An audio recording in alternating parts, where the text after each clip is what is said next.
Hi, I'm Ryan Butterfield and I'm here with Eric Lee, and today we're going to be talking about SOX.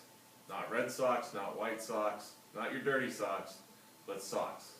Eric, what does SOX stand for? So SOX is Sarbanes-Oxley. It was an act that was put into place in 2002 that was to help the financial industry and corporations be more mindful of their financial statements and no more Enron, no more bad corporation stuff. So what prompted it was the Enron scandal back in the late 90s, right, with Anderson Consulting, and basically they went about cooking their books. So they doctored the data.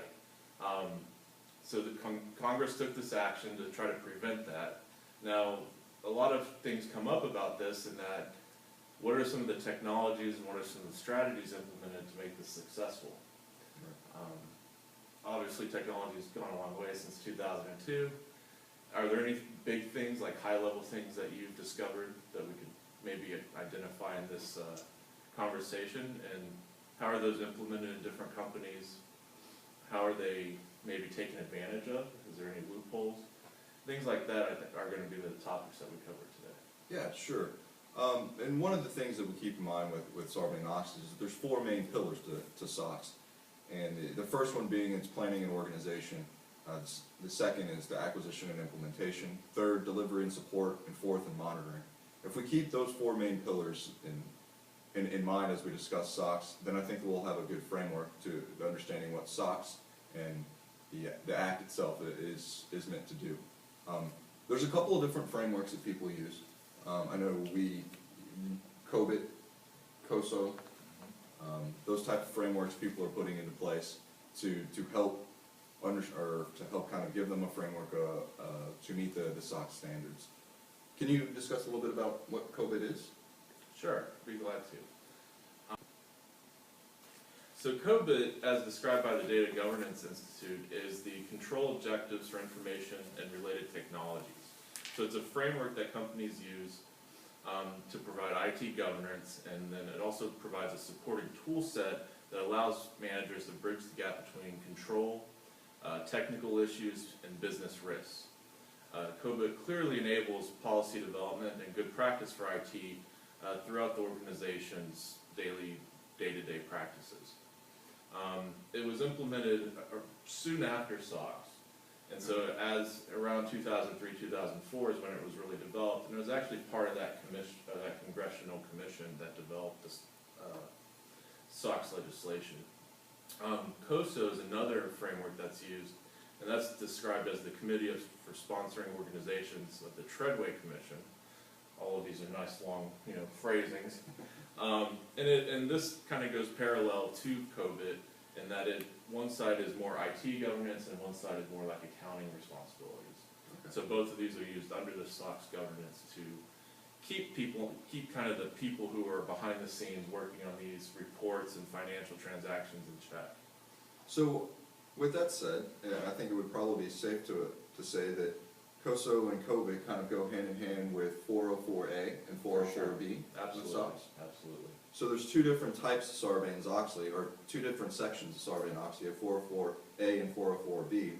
And for the purposes of technology, we mainly focus in on the B section, because that's where we're looking into the audit and the controls and the oversight.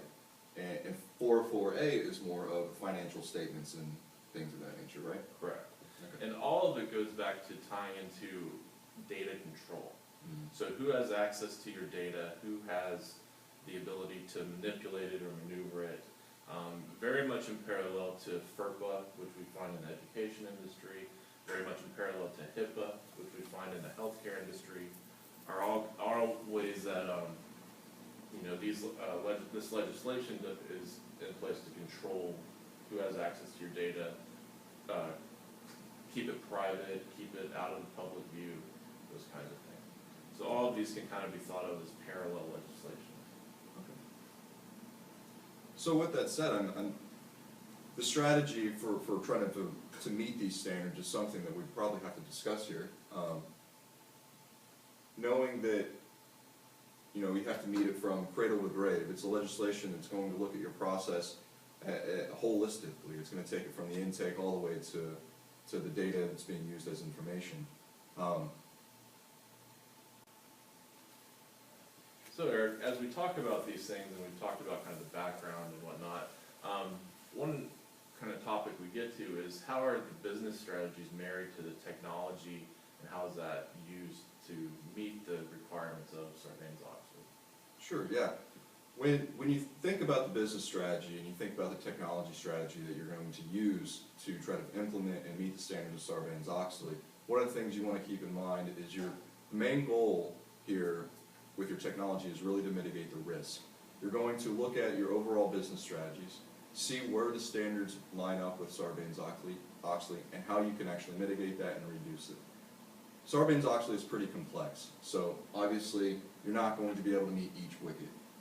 One of the things that I've been able to find throughout this research is taking a good enough strategy. So your CIOs are going to meet with your business leaders and say, look, we have to see where our weaknesses are within our corporation and in our business processes, and how can we implement something of a technology basis that can help us mitigate the risk on Sarbanes-Oxley at those points. So it's really it's a discussion of understanding what your process is and being honest with yourself of where you're not gonna meet Sarbanes-Oxley and those standards.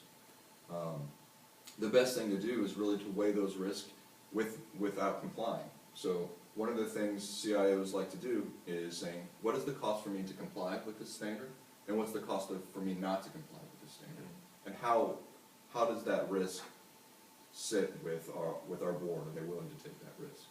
Okay. That's one of the first things you're going to think about when you're looking at your technologies to where you're going to go out and start applying them. So you mentioned the CIO several times. So is the Chief Information Officer really the primary kind of stakeholder in implementing the SOX legislation or compliance? Or is it kind of just a mutual effort, or is there really kind of a key stakeholder in business that would do that? Well, with SOX being so broad and touches on a lot of different things, the CIO is really going to be the one that's going to help put the technologies in place to meet it. But it's really a conversation with all leaders in your business. It's going to be from your CIO down to your line level managers, because SOX has oversight from beginning to end. One of the things that is key with SOX is that you want to take lower level controls and you want to take it up to higher level controls. So that way there's complete oversight and there's a complete audit trail of start to finish. So when you mean low-level controls, you're meaning things like who has access to data entry, who has permissions to view certain things, maybe on the server, and that kind of thing? Yeah, absolutely. There's different controls that you can put into place, as simple as encryption or even password protection. But the key here, the real key is that audit trail, and you can get through with a change management system. So if there's going to be any sort of change into any of your systems, any of your business processes, document that. Put it down on paper, so that way at the end of the year when you have your mandated external audit, because that's one of the requirements of Sarbanes-Oxley, is that you can bring that to the table and tell them this is what we did throughout the year, these are all the changes, and here's our handoffs. That's the type of thing we're looking for in that external audit. Very neat. Well, that concludes our conversation for today. We hope you have learned as much as we have and enjoyed it. This is Ryan and Eric signing off.